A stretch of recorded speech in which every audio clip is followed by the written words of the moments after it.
Ambassador Dato Dr. G.K. Ananda Kumaraseri is a career ambassador of over 30 years standing. He retired in 1995 as Director General ASEAN. Since then, he has authored several notable books on such important subjects such as the cultivation of human values, personal development, holistic education, the sacredness of motherhood, mother care, holistic parenting, child care and development, and peace. He is a much sought-after Dharma speaker in Malaysia and overseas. His recent treatise on holistic motherhood and parenting is widely used as a practical yet effective training manual for courses on social ills and crimes, such as drug abuse, AIDS, child abuse, and gender inequality. He is the president of the Human Development and Peace Foundation. Dato G.K. Ananda Kumaraseri has carved a niche for himself in espousing the concept of living by Buddhism by emphasizing the practice and practical application of the Buddha's teachings in daily life. He is available for public talks and discussions. His email is akumaraseri@yahoo.com. You may also refer to www.livingbybuddhism.com for an insight into his works and activities.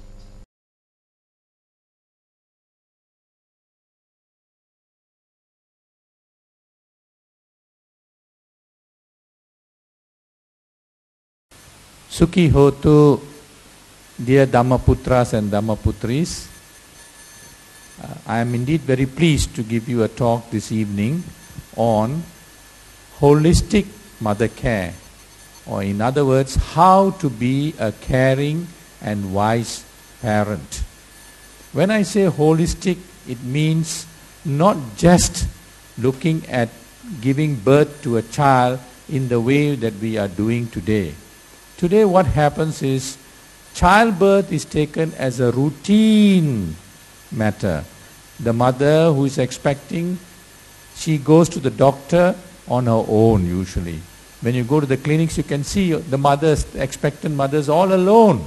The father is not around, the husband is not around, and they have all kinds of reasons why he cannot accompany the mother to the hospital or to the doctor for the regular checkup, prenatal checkup. And even in many cases when the husband accompanies the mother or the wife, he does not accompany her into the consulting room. He sits outside and she is the one left alone to talk to the doctor. Is this reasonable?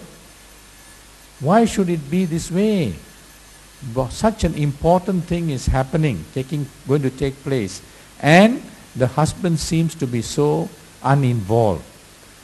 This is going against the Buddhist culture, the Buddhist tradition of looking at the birth of a child as one of the most important events in a married life.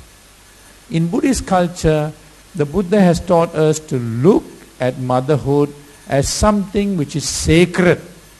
Motherhood is sacred. It is not an ordinary development, it is not an ordinary happening.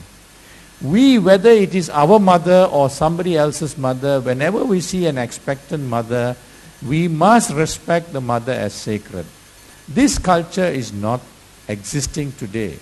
So we need to revive this culture so that in our community, whenever there is a mother who is about to expect a baby, who is pregnant, we must help that mother. We must feel for that mother as members of the community, because the child that the mother is going to give birth to is going to be part of our community. The child belongs to us as well. So how can we be indifferent?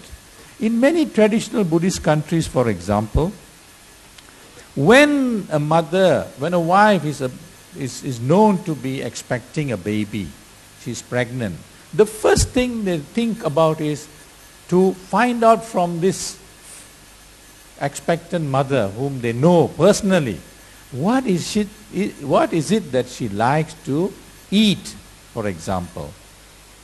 Because they know expectant mothers have various yearnings, and they feel that if they can offer some nice dishes for this mother, that will give nourishment to her and nourishment for the new baby that is to be born. And this is a wonderful way of expressing one's dana, one's feeling. And they have gone to the extent that this psychic of wanting to give nourishment has gone to the extent of even giving nourishment to expecting dogs, female dogs, cats, cows. More than normal, they would like to give something to a dog, a lady, female dog that is going to give delivery to a baby or babies. The feeling is that again here they are giving nourishment to life. And it's a wonderful feeling which is part of our Buddhist culture and heritage. So now we need to now, as a community, get together and help this mother in terms of giving our time, in helping, because during the time of childbirth, of pregnancy, the mother goes through a lot of trials and tribulations, a lot of anxieties. So for the first time expectant mother, she doesn't know what is happening. So if we have gone through childbirth and we can go and tell and talk to her, spend some time, help her in the house and help the family out, it will be a very, very great dana. Because that is the time she needs this help. And that is the concept of living Buddhism, not just knowing Buddhism. And that is the concept of being a Buddhist in the true sense of the word. Not just knowing a lot about the Dhamma, reading a lot about the books about the Dhamma, and able to cite and recite and say everything by heart. No. This is more important. And we know that we can do it and we must do it. Only thing is we need to start this practice and encourage our members, our communities to start developing this kind of fellowship and involvement within the community. Now, as far as the husband is concerned, he is responsible, totally responsible as much as the mother in bringing about a healthy childbirth. Now, this child which is being formed in the womb is alive.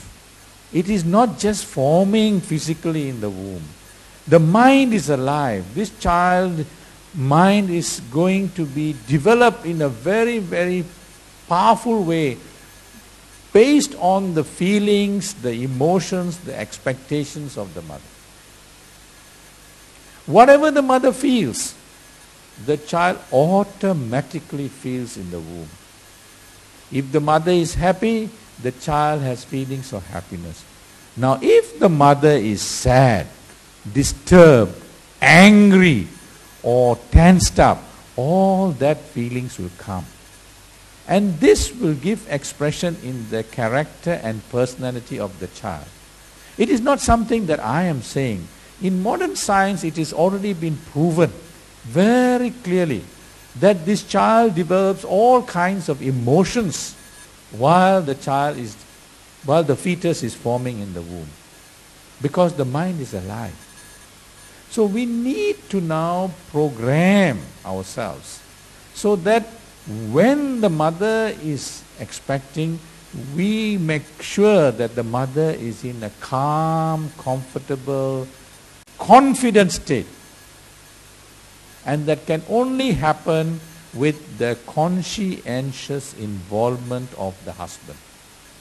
The husband must not regard pregnancy as routine. He must be conscientiously involved in terms of giving his time, in giving his attention, giving his love and care for the wife and the baby that is to be born. Now you will ask, for example, what can he do, or what should the husband do? First and foremost, the husband must make sure that he is there, physically present. If he is not there, physically present, to provide for all the comforts, the encouragement and support, the wife will feel very, very lacking in confidence. And confidence is a very important element, not only in childbirth, but more so in childbirth, in everything that we do.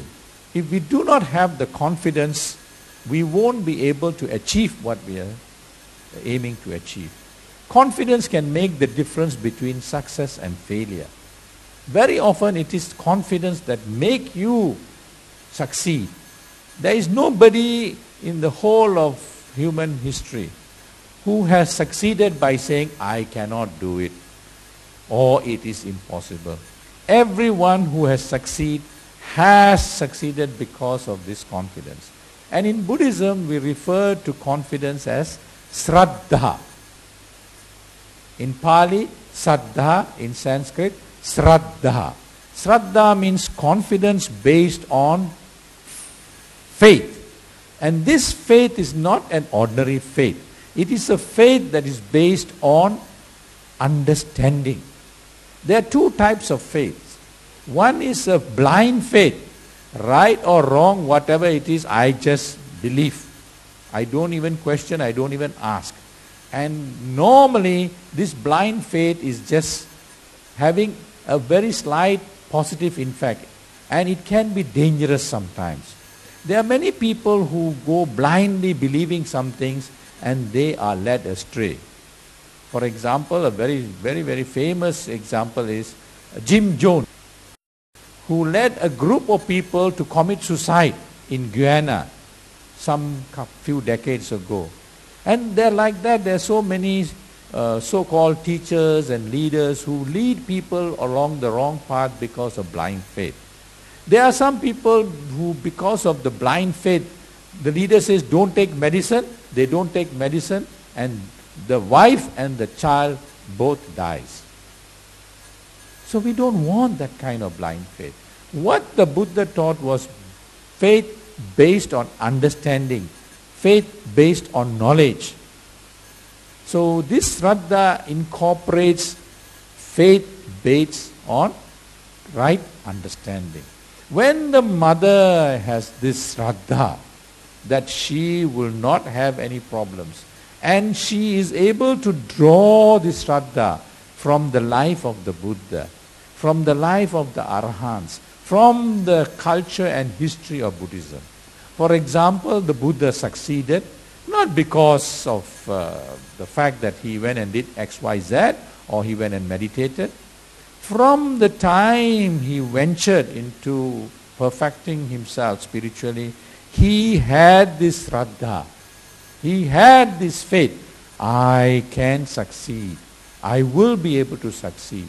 And he succeeded because of his Shraddha.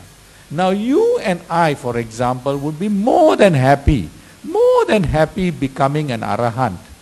But in the case of the Buddha, he achieved such a high level, but he says, no, I must go and achieve the ultimate truth. That Arahanthood is not enough for me. I must attain Bodhi, enlightenment. And he aspired and he went and went and went and went until he came to a point. He tried all kinds of methods, all kinds of experiments, and he went to the Bodhi tree and said, what did he say?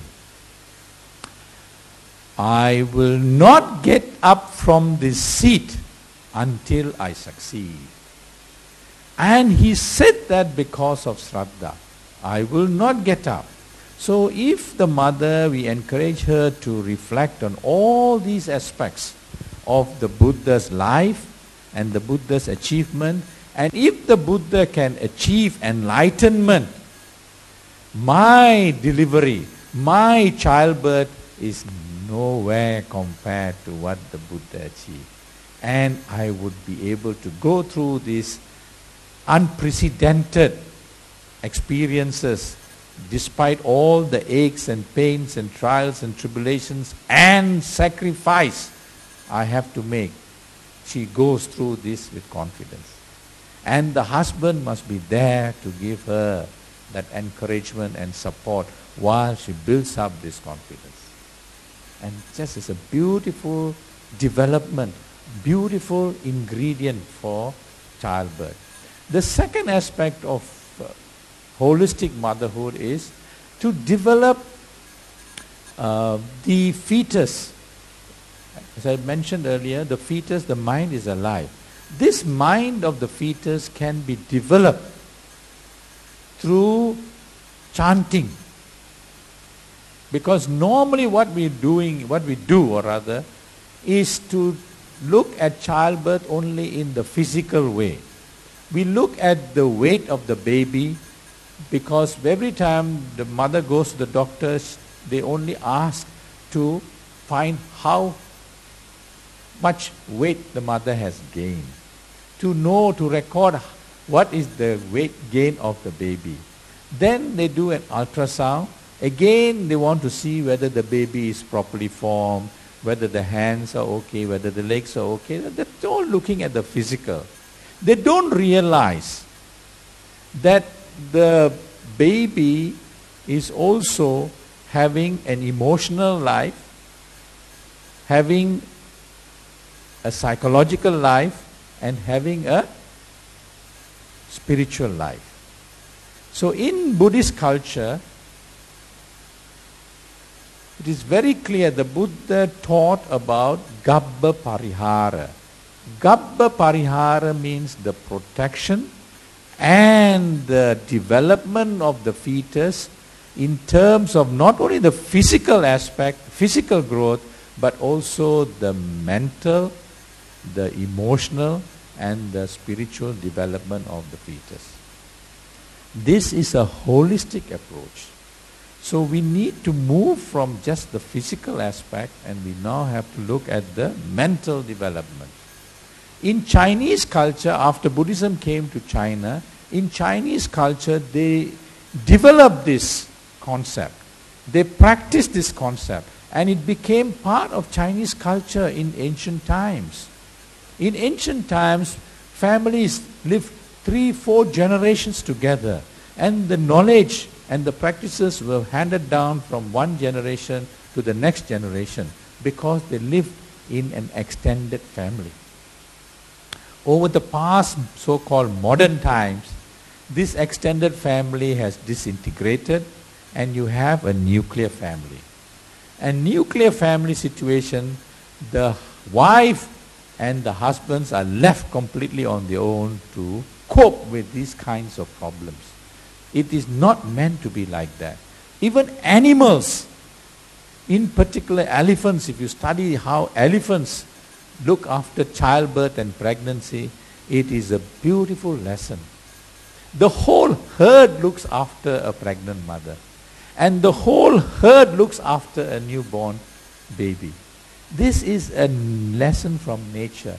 And we human beings were like that before. We never lived alone. We never lived in isolation.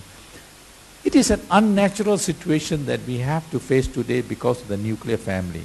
All the more reason why we as a society, we as an organization, we as a community must now provide for these kind of ingredients to make sure that this childbirth is a holistic, wholesome childbirth. Coming back to the point about chanting. We have sutras, wonderful sutras, and it has been proven that sutras have an ability to generate positive energy. It has been proven scientifically. We have known this for centuries from the time of the Buddha. During the time of the Buddha himself, he encouraged the chanting of parittas. Parittas are a collection of special sutras to protect, to bring about an improvement in the mental, psychological, physical condition of a person who is not well. The Buddha himself had parittas chanted for his well-being whenever he was not well. The Arahants also had. So he understood, and the Buddhist scriptures have explained in very great detail the impact, the power of these sutras. We, unfortunately, are not using these sutras for our protection, and particularly during childbirth. This fetus mind is a blank sheet of slate. In Latin it's called tabula rasa. This mind is clear and pure pure and unsoiled, like a white sheet of paper, like a white sheet of cloth. You can put in whatever inputs you want in this mind. That is the wonderful opportunity. There is nothing that is soiled this clean sheet of paper. So whatever that you put in will get embedded very easily and very quickly. It will be rooted. It is the wonderful opportunity to do it. We don't understand it. Therefore, the suttas, when it is being chanted, it will impact the mother, make her calm, make her relax, make her tranquil, develop her own shraddha in the process again, reinforce all of that, and that will also impact on the fetal mind. Directly as well, the unborn baby able to hear. The baby is alive. Although it is a fetus, it is alive. It is able to hear these wonderful sounds, and the intonations, the vibrations will impact on the mind. And it will remain in the mind forever and ever, because it is in the subconscious mind. So we need to encourage this. The mother must come to the vihara, to temple, to Tangxiang temple for example. There are so many monks and nuns here to chant. She can do all kinds of pujas. The minute she comes and steps on the ground of the vihara, it is a different feeling altogether.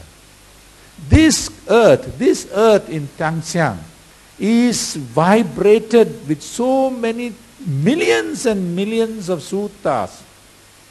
This is a different earth compared to the earth on the main road or somewhere else. The minute you step, those vibrations go into your body. This whole atmosphere here is filled with Deva realms. The vibrations in this atmosphere is completely different from the vibrations in the house.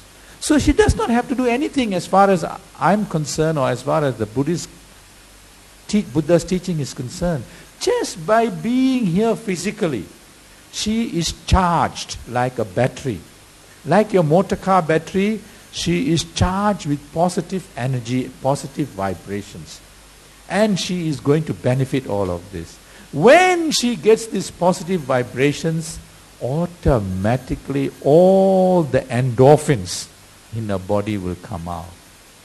These endorphins are detoxifying whatever negative things are in her body. They are biochemicals. This is not what I am saying. This has been proven by modern science over and over again. The opposite of it also can happen. The opposite of it is, if she is stressed, if she is angry, if she is filled with fear, if she is unrelaxed, tense, unable to sleep, adrenalines will come out. And these are negative biochemicals. These affect the cells. These affect the brains. And she has all kinds of problems. These problems will also affect the fetus. If the mother is restless and mother is not calm, the fetus is not calm. The fetus is restless. And you get a restless child when the child is born. It has been proven. If the child is able to have the inputs of chanting, when the child is born, the child has an empathy. The child is able to empathize with this music because the child has been listening to this music. Now they have copied this. In the West, they ask you to play music. They don't say it is a Buddhist teaching or the Buddha's teaching. They say play music, play classical music. True, it will have the same effect. But only thing is, this effect is limited only to empathizing classical music. And those teachers who are teaching classical music, for example, Professor Suzuki. Suzuki is one of the leading Japanese instructors in classical music. He insists, having understood about Buddha's teachings through the Zen Buddhist understanding, he makes it a compulsory for his students to be registered even before they are born. Otherwise, he's not going to register the child. So the mother has to register the child even before the child is born. And two, the mother must listen to classical music several hours of the day.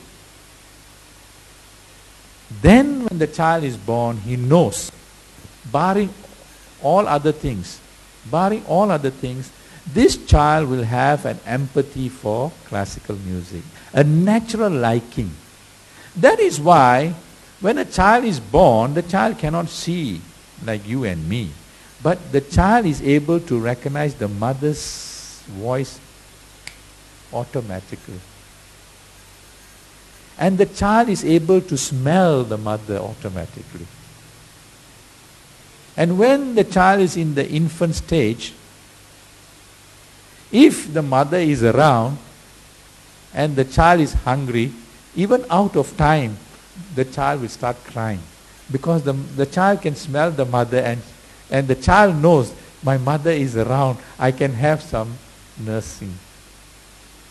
So that's why sometimes mothers keep themselves away if they are not ready to breastfeed the child. The child is intelligent, the mind is working. I just want to illustrate that point. And this child is able to understand all this because the child has been part of the mother in the womb.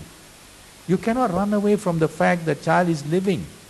So if the child is living, we have to take care of all those things, and we have to recognize that as a responsibility and duty, not just after birth, but while forming. The third aspect is meditation. Again, the vihara in Tansiang, you can come and sit down for a while and meditate. You can meditate in the house. You can meditate while you're lying down. Particularly after several months of pregnancy, you want to lie down. But sometimes you might go to sleep. But so long as you do a little bit of it, it helps a great deal. Through meditation, the mind and the body is brought to a certain calmness, tranquility. And this child will benefit from this tranquility. So that is why we ask for meditation. And both the chanting inputs and the meditation aspects have been proven over and over again. I don't have time in this short period that we are discussing to go into details, but they are all outlined in this book which I have produced. It is 510 pages with lot of illustrations, lot of evidences, validations from scientific, medical proofs, experiments, and various other case studies. So it is not something which is imagined. It is not an imaginary thing. It is real. It has been there for 2,500 years ago. Many of our youngsters, unfortunately, even I, for example, didn't know all of these things. When we get married, we are not taught how to live a happy married life. We are not taught how to bring about a happy family. We just get into married life, we have our own children, and we do a lot of mistakes, or we don't avail ourselves of the ways and means in which we can have a better child, a better family.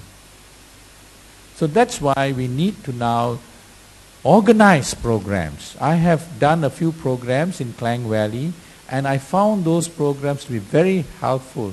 So our younger generation, it is our duty now to organize programs for the younger generation, even before they get married, to understand these things and to benefit from these kinds of practices which have been proven to be successful, to be true throughout generations.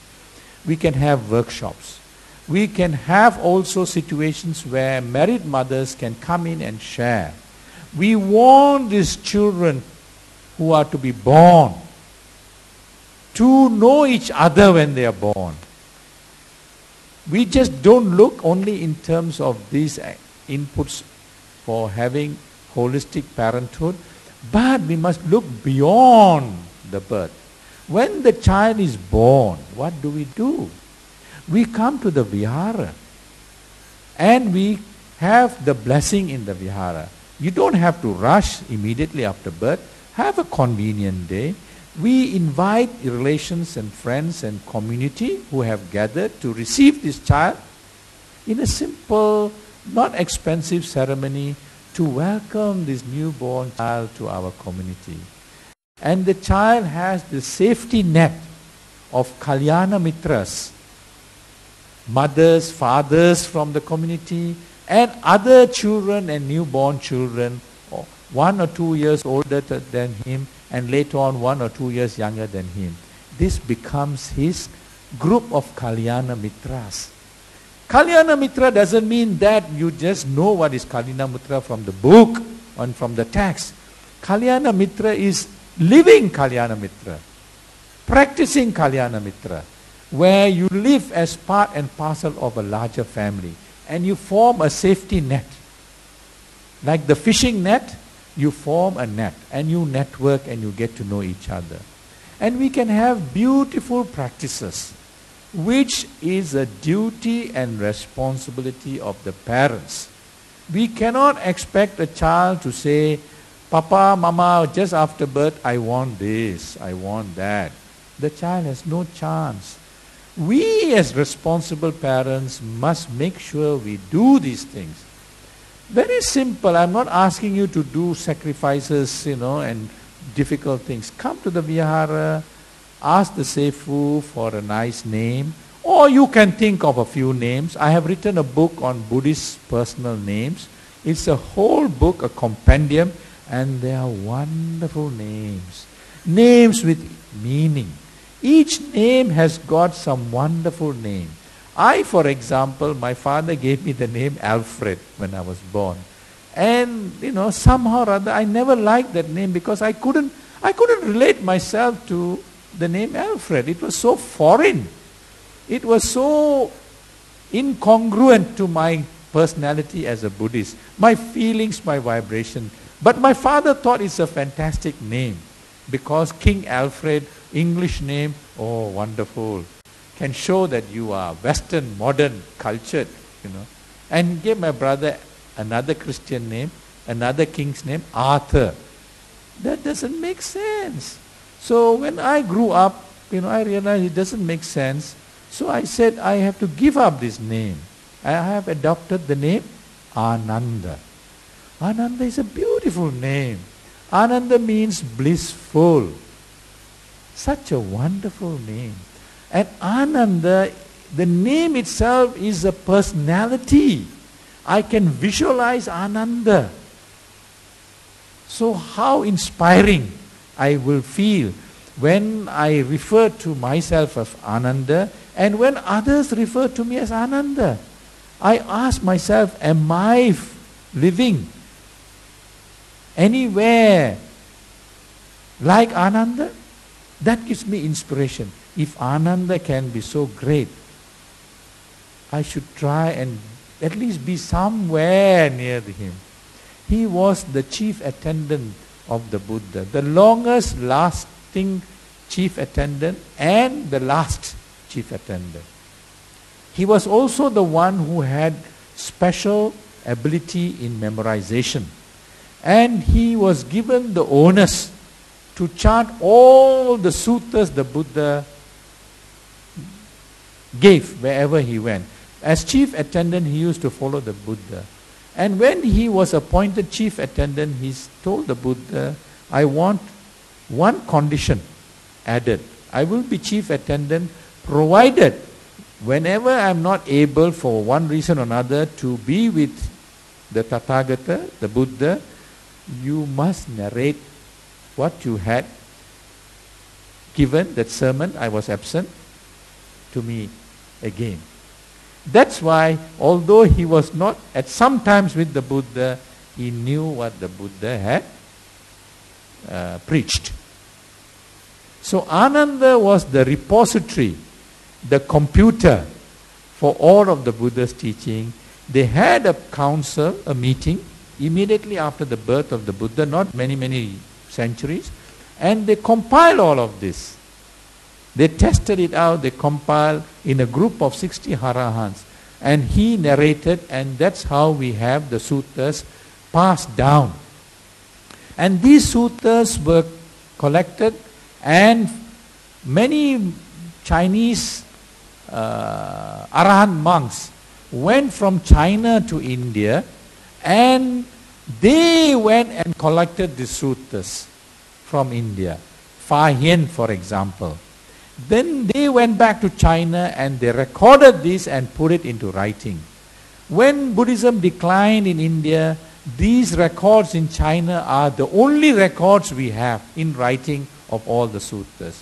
So here is Ananda. We can feel that he has been a great leader. So when I think of it, I feel I want to do more and more and more. I get more energy, and I have developed a self-aspiration to try and emulate the qualities, the personality, the abilities and the achievements of Ananda. So when you give a child a name, for example, Karuna, the child is reminded from small. Karuna is compassion. The child learns to be compassionate from small. The child is reminded, I cannot be having such bad thoughts. I am Karuna, how can I be? 2, whenever the parents call the child Karuna, the parents are passing their positive energy, their thoughts. May my child be Karuna. So the blessings and the aspirations are better actualized in this child. If a child is called Kanti, the child is reminded and blessed every time the child is called Kanti to be patient. Like that we have wonderful names. And in this naming ceremony, we give a simple ceremony, bless the child, and the child has got a wonderful Buddhist name. There's another advantage in having Buddhist names. When children have Buddhist names, they learn the Dhamma automatically. Growing up as a child, I know what is Karuna. I know what is Mudita. I know what is Upeka. I know what is Ananda. I learn because these words are used as among friends, and my parents will explain or my friend will explain, and that is developing your Pali Buddhist vocabulary. Without any effort. No need to go to class. Automatically the public will come to know. This was lost because we lost all of this. Otherwise, Karuna, Metta, Mudita, all these things are common words. They are not supposed to be obtained only from books. You don't have to obtain them from books. They were used in everyday language. So in that sense, that is a spin-off that we can get. Another important element in this is that the community has got together. We make it a practice for the family. We encourage them. Every year the child celebrates the new year. Before that we plant a tree, a fruit tree in the home. And make the child, when the child is a little bit older, to take care of this tree. Same like the child's life. And the child will be having an affinity with nature. This is important because if you look at the life of the Buddha, and if you look at today's present situation, where there is climate change, and there might, tomorrow, if the rate we are going, there won't be human beings. There are so many animals going extinct, and the environment is changing so rapidly, we will all suffer from cancer if it's not, not controlled.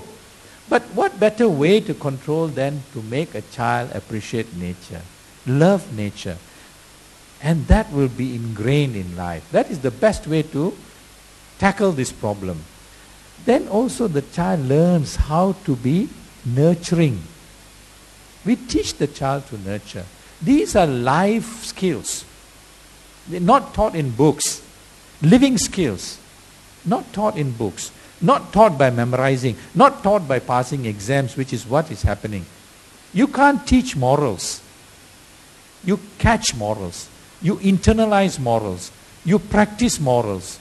A child can get 100 and 100 upon 100 marks. But it doesn't make a child a moral child. But a child who can maybe even can't read and write, doesn't know what is morals, but if you start teaching, inculcating these practices, automatically it becomes second nature to the child. It becomes the child. That is the personality, that is the character, that is the child. So it is a very much more powerful way of trying to inculcate moral values, ethical values through these practices. The child comes to the vihara every year on birthday. What we do today is we celebrate the birthday in either McDonald's or in the house, and we eat and we sing and then we go home. We need to bring the child to the vihara. The child was given a name. Now, first birthday, the child is again blessed. Not every year, once only, but this is a special blessing, again blessed. Goes through the whole process of the family and community, receiving the child, seeing the child wonderfully growing and developing, the child seeing other children. And when the child is able, at the age of 2 and 3, to inculcate the practice in the child of worshipping the mother in particular. Mother dear, you sacrifice so much to give birth to me. Because we teach the child, this is what childbirth is. You risk your life to give birth to me. Worship in front of everybody and say, may you attain, dearest mother. I will not do anything to hurt your feelings. I will not do anything to make you sad. I will not do anything to make you unhappy. This is much more powerful than teaching all kinds of lessons and forcing a child to repeat other things. And the child will be what the child is saying, because every other child is going to do that. He will be seeing other children doing it. And we develop this culture. It is a culture which is not existing, but we can plant the seeds. The sooner we plant the seeds, the quicker it will grow, and we can have a wonderful community in the process. Second thing is, by all means, I don't say don't have a party. By all means, have a party if you want to have a party. But this religious aspect, because we all have, as I said, a physical, emotional, psychological and spiritual life. It is part of us. If you look into science, if you look into motivation, if you look into human development, this is very clearly spelled out in Maslow's theory of hierarchy needs and so many books and books, but the practice nobody has gone into. So on that birthday, the parents encourage the child to do some dana. From pocket money or whatever it is. When the child is a little child, do some dana. Small danas. We are not asking the child to do some fantastic things. Go to an orphanage. Go to the old folks. Feed somebody. Or give even a stray dog or stray cat or something. Small acts like that. My birthday, my mother sacrificed to give birth to me. There are so many people who are not so fortunate. I want to help them. I want my birthday to be a day to be remembered by dana. In the kindergarten, in the schools, we write these things down. On my birthday, I did this. And the child will grow up to be proud after 10, 15, 20, 30, 50 years. Even as a 3-year-old child, I did this. On my birthday, I donated blood as a 10-year-old or 15-year-old. There's so many things you can do. On my birthday, I registered and donated my organs. These are living aspects of Buddhism, not just knowing about Buddhism. And once we inculcate in these practices, these ideas, this concept, in the rhythm of life, then we are living Buddhism. And that means we are following the Buddha Dhamma in the true sense of the word. So please, Dhammadutas and Dhammaputras and Dhammaputris, please, it is your duty, your responsibility as parents to start this. it is really unfair because the child cannot decide. The child has no choice of name, but if you take this responsibility in the true spirit in which the Buddha taught, you can give the child a better future, a better life. The ingredients for success, the ingredients for well-being, the ingredients for happiness is planted from the time the child is forming at the fetal state, not when the child is grown up. Don't make that mistake that many parents have been doing. Oh, my child is too young. A child is never a doll. A doll you can keep on the shelf or in the cupboard and decide to play at the year 5 or year 6 or whatever, a toy. But the child is growing every day. By the time the child is 3 or 5 years old, it is too late because the mind is already programmed in another form. You cannot do anything then. So we might as well do whatever we have to do before the child is bombarded with all kinds of negative things. And we know as Buddhists in particular, that we are made of mind and body. We need to look after this mind. We need to cultivate this mind, not just look after the body. We have done enough and we are so used to looking after our body that we don't need to worry too much. Only thing is we need to look after our body in terms of developing our sila. But in other ways we have been looking after our body very well. In fact, sometimes it's the only thing that we are doing. But we don't look after the mind. We need to cultivate the mind in this simple way, and hopefully as the child grows, this mind will become a powerful, positive, wholesome mind. A positive, wholesome mind will ensure that this child will be a very successful, progressive, developed, happy child. Sukhi hotu Dhammaputras and Dhammaputris.